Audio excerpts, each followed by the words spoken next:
In the headlines, troops kill 5 bandits, recover ammunition in Zamfara.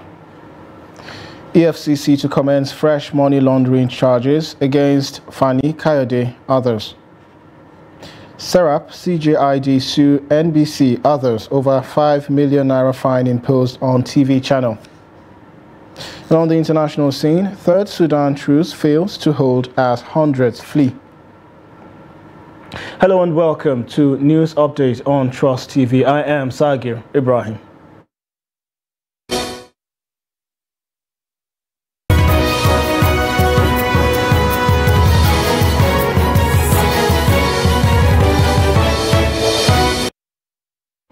Hello and welcome once again. We start with security, where troops of Operation Hadarin Daji have killed no fewer than 5 armed bandits during separate encounters in Zamfara state.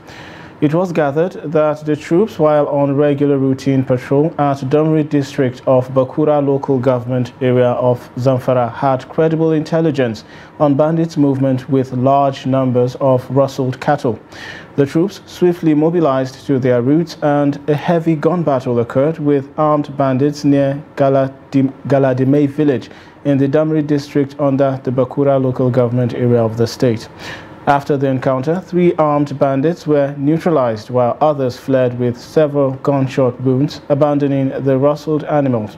The items recovered during the encounter include 1 AK-47 rifle, 7.62mm special ammunition, and 5 motorcycles. Furthermore, large numbers of cattle, camel, and sheep were also recovered. Also, the Economic and Financial Crimes Commission, EFCC, is to commence afresh the prosecution of a former Minister of Aviation, Femi Fani Kayode, and 3 others at the Federal High Court, Abuja, on alleged misappropriation of 4.6 billion naira and money laundering. Counsel for the EFCC, Rotimi Oyedepo, SAN, told Justice Daniel Osiago of the Federal High Court in Lagos that the move became necessary following last week's judgment of the Court of Appeal, Lagos Division, which quashed the charges. Oyedepo said that in view of the judgment of the Court of Appeal, all exhibits and documents tendered by the prosecution should be released to enable the Commission commence the matter afresh at the Federal High Court, Abuja. Justice Osiago subsequently ordered the release of all exhibits and documents tendered before the court during the hearing of the matter back to the EFCC. Last week, Thursday, via Zoom, Justice Mohammed Danjuma of the Court of Appeal had delivered judgment on an appeal filed by one of Fani Kayode's co-defendants, former Minister of Finance Nenadi Usman, challenging the jurisdiction of the Federal High Court, Lagos, to hear the matter. The appellant also submitted that the charges filed before the Lagos court was defective.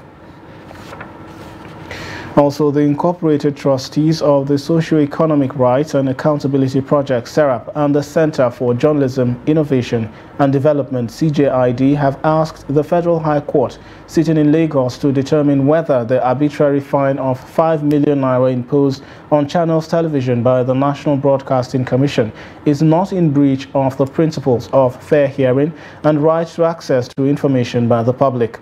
The plaintiffs want the court to mandate the NBC to reverse the fine immediately. The President of the Federal Republic of Nigeria, the NBC, and the Minister of Information and Culture were listed as the first to third defendants in the summons. The case has been assigned to Justice Peter Lifu, who has fixed May 25 for hearing.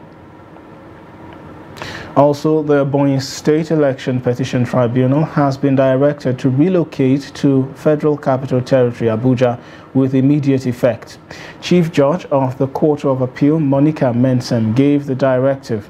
Secretary of the Tribunal, Neo Henry Sekula, announced this in Abakiliki on Wednesday. He said that following the directive, the Election Petition Tribunal office at the Ebonyi State Judiciary Headquarters in Abakiliki has shut down. According to him, all processes relating to matters before the tribunal will continue at Abuja. On the reason for the decision to move the tribunal to Abuja, Henry said it is not within his powers to speak on the reasons. He, however, noted that the Rivers State Election Petition Tribunal and that of one other state is also affected. Still on the news, Oyo State Governor Seyi Makinde has sworn in Justice Iyabo Yerima as the state's new substantive chief judge. Speaking during her inauguration at the Executive Council chambers in Ibadan, Governor Makinde promised to build stronger institutions while also ensuring due process is followed in the quick dispensation of justice. Take a look. It's the official declaration of Justice Iyabo Yerima as the new acting chief judge of Oyo State, and the state governor, Seyi Makinde, administered the oath of office. In her acceptance speech, Justice Yerima promised to take the judiciary to greater heights. We have 12 judicial divisions, that is where high courts are, the towns where we have our high courts.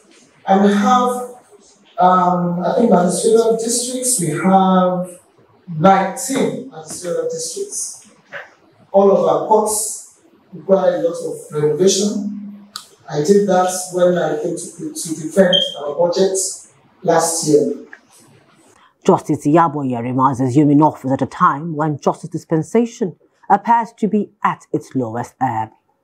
In his admonition, Governor Makinde promised to ensure speedy dispensation of justice as well as build stronger institutions. We'll keep trying our best, to provide resources as they become available. But the reality is that we cannot have a 100% budget performance because you have the revenue side and you have the expenditure side. When we came in as an administration, performance that we met on ground was just slightly above 30%. But over these past 4 years, we've had an average performance of our budget hovering around 70 to 75%.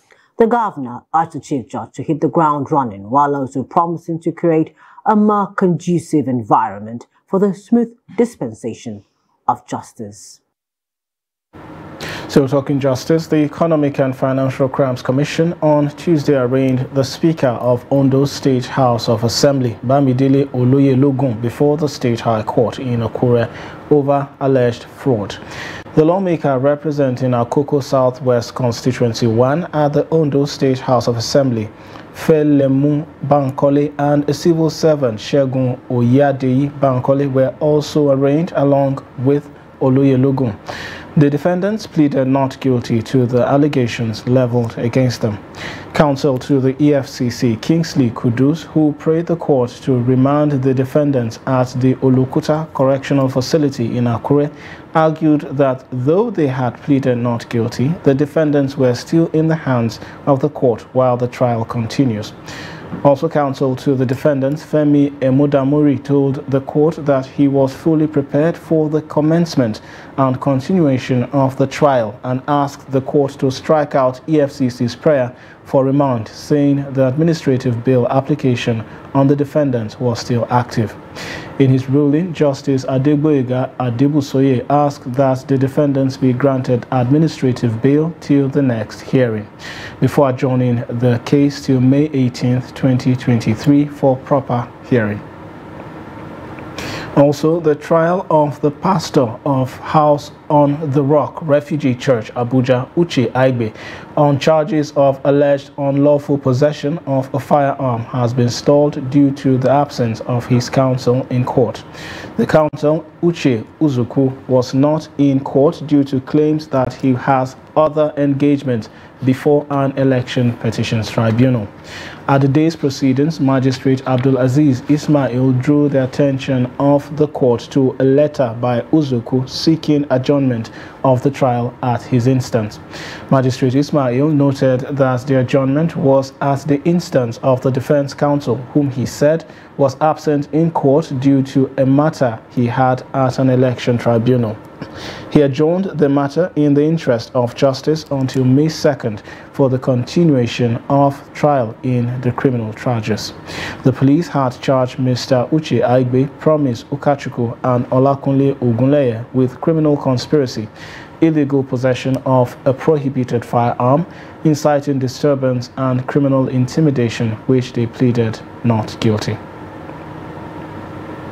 And to other stories, as the Joint Admissions and Matriculations Board, JAMB, commences the 2023 Unified Tertiary Matriculations Examinations on Tuesday, candidates at some centers in Jos, the capital of Plateau State, have identified some technical hitches with the exercise. The candidates also complained of time constraints, as the time stipulated by the examination body is not enough to finish all the subjects registered for the exams. Ado Musa completes the story. Just like in other states of the Federation, the 2023 UTME began on time, with officials of the board already set for the exercise. In most of the centers visited by Trust TV in Jos, candidates for the first batch were seen waiting for the exercise to commence. However, some candidates who participated in the first batch of the exercise expressed dissatisfaction with the network and the computers used during the exams. And I was prepared for the exam very well. I was reading well, like throughout the nights I was reading my books. So when I came for the examinations, I saw, like, before I was having tension, like all these anxieties for writing the exams. But many people were complaining that the exams was like the connection was lost. Some could not even finish their exams. Like my friends were even complaining about it. Yes, this is my first time of writing JAMB, but I really enjoyed it, although there was network problem. A lot of people could not finish because of the network and the timer, but all thanks to God Almighty. The time was not actually enough, but we thank God. Before the JAMB exam, yes, I was prepared to an extent. I was able to cover a lot in my syllabus, so I was prepared. But then the only problem when we arrived at the JAMB hall was that, okay, the time was a bit short for me to finish everything, and that was not even my main issue. Like their systems, I will give it an F9 in their systems, because at first my system got off. After my system got off, they changed my seats. My timer was around 18 to 19 minutes left, but they still shut down my system saying the exam is over. I don't understand why we'll go meet our parents will say we failed. While complaining about the technical hitches experienced during the exams, the candidates, however, advised the JAMB to improve on the process. Lose their exams, and people won't lose marks, because it's causing problem to other students, and their parents will think maybe like their children are not reading, or maybe their children are not even participating in the examination. So I would like so that the country will like provide more connection and more data. They should please monitor the centers they are giving anyhow to be doing JAMB for us, because some centers will just be doing what us we don't know, and they'll just be failing us anyhow. Now I have parents to go and JAMB at home. I don't even know what to go and tell them now. About 1.6 million candidates are participating in the exercise, which is expected to end on May 3rd this year. Ado Musa, Trust TV News, Jos. Still on education, the Kogi state government has restated its stand to sanction schools and colleges involved in WAEC examination malpractice, including making them to face the law. The Commissioner for Education, Science and Technology, Wemi Jones, disclosed this on Tuesday while addressing principals, supervisors and 2023 WAEC examination officers in Dekina local government. Jones stated that those involved in examination misconduct in the state that led to sanctions by WAEC will not be spared, but will be arraigned before the law after investigation.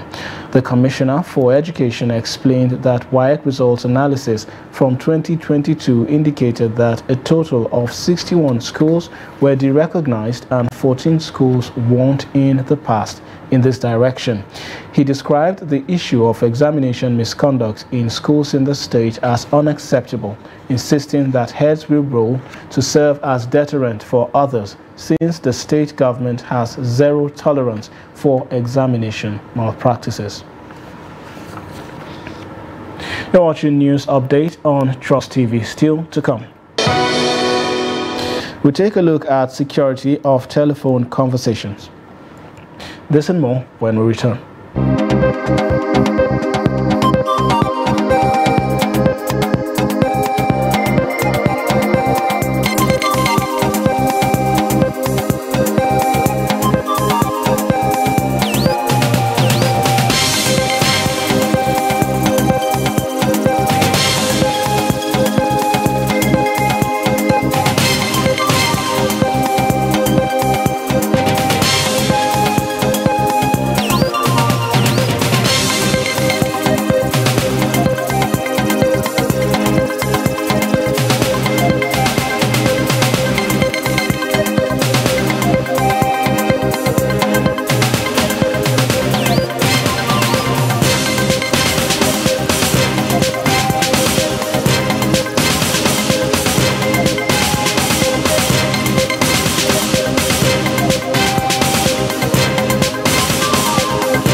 Welcome back. If you're just joining, you're watching News Update on Trust TV. Now recap of our major stories.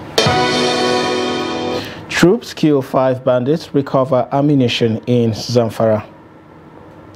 Also, EFCC to commence fresh money laundering proceedings against Fani Kayode and others. 2 other stories now ahead of the 2023 airlift of pilgrims to Saudi Arabia starting on May 21st. Nigerian airlines are asking for more slots, faulting the existing bilateral agreement. The airlines argued that the current arrangement with many countries, including Nigeria, where a Saudi-based airline will be allotted 50% of pilgrims, does not encourage local airlines to grow. But some experts said while the claim of having capacity by Nigerian airlines is questionable, as evident in the failure of some of them to deliver without glitches in previous years, they nonetheless said the local carriers were not wrong to ask for a fair deal.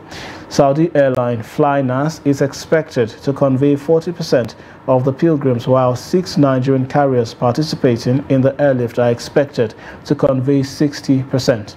This is in line with the existing quota system from Saudi Arabia, which gives Saudi designated carriers the right to airlift 50% of Hajj traffic under government quota from any country coming for Hajj.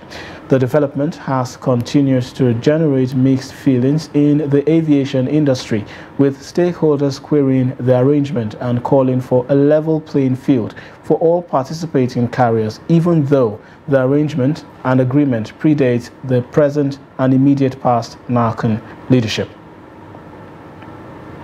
Now, the commonest and most important aspect of a mobile phone is voice calls. Before now, it was among some of the few secured aspects of a mobile phone. However, with advancement in technology, the privacy of phone calls has been taken away, as leaked phone calls have exposed the fact that calls are no longer secured. In this report, Noel Sampson speaks with Nigerians on the rise in leaked conversation and what it portends for the future of phone calls. Take a look. Phone calls were usually regarded as private conversations between parties involved. Such chats have over the years stayed so. In recent times, calls are increasingly being leaked as the public space is frequently inundated with leaked conversations that are meant to be private. Technologically, there are apps that enable phones to record conversations, while some phones allow users to either manually or automatically activate call recording. Also, there are apps that enable third parties to tap phone lines of unsuspecting users to record conversation or access certain kinds of data. A tech expert, Deji Mike, identifies some of the signs that point to the fact that one's phones may have been hacked. There are some basic signs to look out for to know if your phone is being tapped. Number one should be, I think, the battery consumption. Once your line is being tapped, your phone is being tapped, your battery seems to do it more and gets hot. Gets as the temperature of the phone gets hot because it's overworking beyond its capacity. Another thing to look out for is the data consumption, because it's transmitting somewhere else, another different device. The data seems to run down to get exhausted on time. The recent gale of leaked conversations among relatives, colleagues, or friends have raised the level of distrust among many Nigerians who are wary of the kind of conversation they engage in during phone calls. I prefer one-on-one conversation. Like a couple of times, if I had conversation with someone, maybe, I don't know, somehow I get to hear it from someone else. It has happened to me personally. So I prefer like to see the person one-on-one, we discuss it. You get? Yeah. Instead of phone calls. For me, I don't really have trust conversation on phone because, you know, this system of government now and the way of the civilization of technology. So they do hack system like phones, many things, even your WhatsApp, even the Facebook. They monitor the calls that come in, the calls that goes out, the chat, everything. This scenario has made many to think of ways of holding conversations and restricting such to the parties involved without the likelihood of a leak to a third party. Don't let your phone get to the wrong hands. As you don't, unlike those days, you can simply leave your phone with your kids or with your spouse or with your friend and walk away. You don't do that anymore because in a split second, they can gain access into your valid information. And there are some other websites also that are not really secured. Any website that does not have the HTTP is really not a secured site. Despite the seeming distrust that such leaks promote, discussing over the phone has been known to help parties appreciate non-verbal cues like pitch and tone, as well as the silence in between. Noel Samson, Trust TV News, Abuja. Thank you, Noel, for that report. Moving forward, the federal government has deployed 40 buses to move no fewer than 2,400 stranded Nigerians out of Sudan. The plan to bring stranded Nigerians from the crisis-ridden Sudanese capital, Khartoum, back to the country on Tuesday failed because of logistics challenges. Chairperson of the Nigerians in Diaspora Commission, NIDCOM, Abike Dabiri Erewa, confirmed the new travel plan on Tuesday night. Dabiri Erewa told newsmen that the convoy will take off from the border towns of Luxor and Aswan to Cairo, the Egyptian capital. From there, Air Peace will airlift them to Nigeria. Luxor to Cairo is about 8 hours by road, while Aswan to Cairo is about 11 hours. The government warned those remaining in Sudan not to embark on any risky journeys to the borders. It also urged those affected to remain calm and maintain constant communication with the embassy. Still on the foreign scene, Sudanese and foreigners streamed out of the capital of Khartoum and other battle zones as fighting shook a new 3-day truce brokered by the United States and Saudi Arabia. Millions of Sudanese trapped in their homes since violence began on April 15 between forces loyal to the country's top 2 generals. Civilian life has come to a standstill as tens of thousands of heavily armed fighters from the military and its rival, the Rapid Support Forces, battle it out in densely populated residential areas. Over 420 people, including at least 273 civilians, have been killed and over 3,700 wounded since the fighting began. A series of short ceasefires the past week have either failed outrightly or brought only internment lulls. The military has appeared to have the upper hand in fighting in Khartoum, but the RSF still controls many districts in the capital and the neighboring city of Omdurman and has several large strongholds around the country. Also, at least 57 bodies have washed ashore after 2 boats sank in the Mediterranean Sea off different towns in western Libya. A survivor said there were about 80 passengers on one of the boats that set off for Europe at around 2 a.m. local time on Tuesday. 11 bodies, including that of a child, were recovered off Karabuli in eastern Tripoli. The refugees were from Pakistan, Syria, Tunisia, and Egypt. And in sports, the first batch of Nigeria's delegation to the 2023 African Under-18 and Under-20 Athletics Championship left for Ndola, Zambia on Tuesday night. A total of 42 athletes and 10 officials made the trip after 8 athletes were dropped due to their inability to secure international passports on time. It was learned that due to non-availability of seats in one airline, the contingent had to travel in 2 batches. While the first batch left Lagos on Tuesday night by Kenya Airways, the second batch will travel on Wednesday by Ethiopian Airlines. And finally on sports, the Denver Nuggets and the Phoenix Suns have sealed their spots in the Western Conference semifinals. The Nuggets won 112-109 against the Minnesota Timberwolves, and the Suns beat the Los Angeles Clippers 136-130 as both clinched 4-1 series win. The Nuggets and Suns will now face each other for a conference final spot, with the first match in Denver on Saturday. And with that, we've come to the end of News Update at this hour. Do well to follow us across all our media platforms. I'm Sadio Ibrahim saying thank you for watching.